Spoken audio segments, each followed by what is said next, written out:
Meat slicer is one of those tools that's really important in the kitchen, but is also an area where it has the potential for the most damage when it comes to injuries. We do a lot of slicing at Mom's Grilled Cheese Truck. I order the cheese, and the meat whole.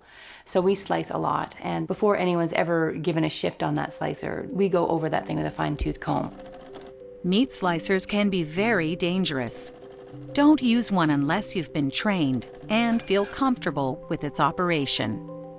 A little bit of fear is a good thing. I always tell people when they're working with any piece of equipment, a little bit of respect for the machinery and the equipment and the speed it moves is really important.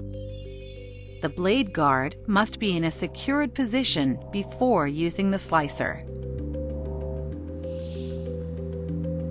Use the meat grip to keep your hands away from the blade. When operating the slicer, always give it your full attention. The important things are that you've got the proper guards in place and you're using the proper guides for the food so that as you're slicing, you never have the potential of getting too close to where the blade of the slicer is when it's operating. Don't remove the meat from the machine until the cutting wheel comes to a complete stop. When you're not using the slicer, set the blade adjustment to 0. The most dangerous thing about a slicer is cleaning a slicer. Doesn't matter if you're in a low end or at a high end. If you're using it and you're done using it, you're responsible for cleaning it. Before cleaning, unplug the machine and set the blade adjustment to 0. Unplug your meat slicer and 0 your blade. Just turning it off doesn't do enough because you could bump the switch while you were cleaning it.